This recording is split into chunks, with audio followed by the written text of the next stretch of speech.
This is breaking now. The presidency appeals to the EU and other foreign parties to be impartial in evaluating Nigeria's affairs. Not be only appeal, I be that they beg. Their secret they leak. Now that is how the whole world is seeing them. They don't they beg. Case never even finished. They don't they beg. That is say you go now black man where they go bribe. Abi. So now they don't try to intimidate the INEC and the APC and the Tinubu's camp. They try to blackmail and attack the EU, but they are not able to do that. Now they have resorted to begging. Abi, they have resorted to begging. They beg them to be impartial in evaluating Nigerian affairs. Not only, if they do it well, definitely everything will be okay. Okay. So if they want people to see them in good light across the world, then let them repent. All they need is repentance, not telling the external world to be impartial, because the external world will definitely report what they see the way it is without any influence. They never see anything. Presidency. The presidency has called on the European Union and other foreign interests to be objective in their assessments of Nigeria's international affairs and to allow Nigeria to breathe. The special advisor to President Bola Tinubu on special duties, communication and strategy, Dele Alake, made this statement in response to the EU's report on 2023 general election. According to a report by Business Day Nigeria, the EU highlighted several areas of concern in the assessment of the election, including the absence of transparency in the electoral process, ambiguities in the electoral law, and discrimination against women in elective and appointed positions. They also called on the Independent National Electoral Commission, INEC, to improve in future elections by establishing a publicly accountable process for the selection of officials and ensuring the real-time publication and access to election results, among other things. The presidency, however, criticized the EU's report, stating that it was preposterous and unconscionable for any foreign organization to insist on its own assessment as the only basis for determining the credibility and transparency of Nigeria's elections. They claimed that 2023 general elections, especially the presidential election won by President Tinubu and the All Progressive Congress, were credible, peaceful, and free. Don't mind that a bunch of old liars, all these APC people, including Alake. The presidency recalled an earlier press statement in which they alerted the nation to the plan by a continental multilateral institution to discredit the 2023 general election. While they did not mention the name of the organization, they accused the EU of being unrelenting in its assault on the credibility of the electoral process and the sovereignty of Nigeria. The presidency also questioned the validity of the EU's final report, highlighting the limited coverage of the elections by the EU observers.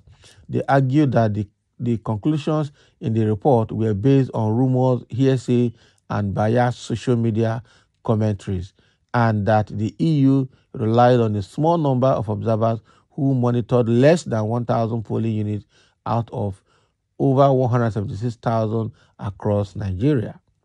So despite the EU's report, the presidency reiterated that earlier position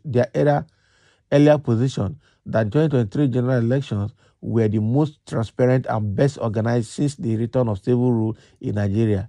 They pointed to the assessment of other non-partisan foreign and local observers, such as the African Union, ECOWAS, Commonwealth Observer Mission, and the Nigerian Bar Association, which all validated the credibility of the elections. Not only all those ones are people are sycophants now. The real people who will not be flesh have written. So what are you going to say? Why is it agitating you? The presidency commended the Nigerian Bar Association for its holistic and accurate assessment of the election, in which 91.8% of Nigerians rated the conduct of the election as credible and satisfactory. They also praised INEC for defending the integrity of the elections and expressed satisfaction with the leadership of President Tinubu in redirecting the country towards fiscal sustainability and socio-economic reforms. English. Audience are English. So in summary, the presidency called on the EU and foreign interests to respect Nigeria's sovereignty and allow the country to progress without external interferences in its internal affairs. They emphasize that Nigeria has moved on. Okay, Nigeria has moved on from the elections and urge those with legitimate concern to seek redress through the appropriate legal channels. Can you imagine? So that is what they know now, that people should redress. Now, meanwhile, they are passing back to beg Peter Obi and co. to withdraw their case from court. Okay? They use their so-called NGO, this coalition of civil organizations, civil society organization within the APC to go and beg PDP and the Labour Party to withdraw their case against Tinubu and move on. Okay? And those are the people that this Colonel Stan Labo is saying that they are engaging in blackmail, are engaging in a very bad idea. Okay? Things need to be put straight now. So now Dela Lake, on behalf of the presidency, is both begging the EU and international bodies to be fair, at the same time accusing them of depending on social media reports to write their final report. How can you say that? Are you saying that you are more organized and more informed than these people? You cannot be. So the fact remains that the election was marred by violence and by all forms of malpractices and violation of electoral laws and the Electoral Act of 2022. Okay, INEC is custodian of all of those laws and policies, and they vehemently and willfully violated all of them, and they are going to suffer for it. Now, they are just telling EU begging them to be fair in their judgment. Meanwhile, the Presidential Election Tribunal, has admitted that report as an exhibit in court from PDP yesterday. So let the lawyers go and dissect it and align it and relate it to other claims that both Labour Party and PDP are making versus the position of INEC, APC, and Tinubu's team. And then we'll get the right judgment. Okay? We'll get the right judgment. We've got one comment here. Says, shameful warning. The deed has been done. The so-called presidency should be ashamed of themselves. Exactly. Exactly. All of the people in presidency right now are all liars. Who? The likes of Dele Alake, the likes of Festus Keyamo, the likes of FFK, the likes of Tinubu himself, who is the president, the likes of okay,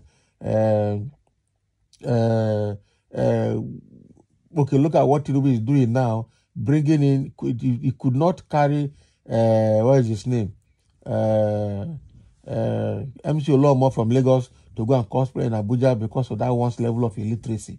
He can't speak English. He has not decided to use Asai Dokubo to cause problem everywhere now. Okay, people are calling Asai Dokubo to order, but the presidency is not doing that because they commissioned him to do what he's doing. So Tinubu's government is a government of fraud. And that is why they say that he shouldn't be referred to as His Excellency, because the process that brought him to power was not excellent and still not excellent until proven otherwise. So that is the situation we have here.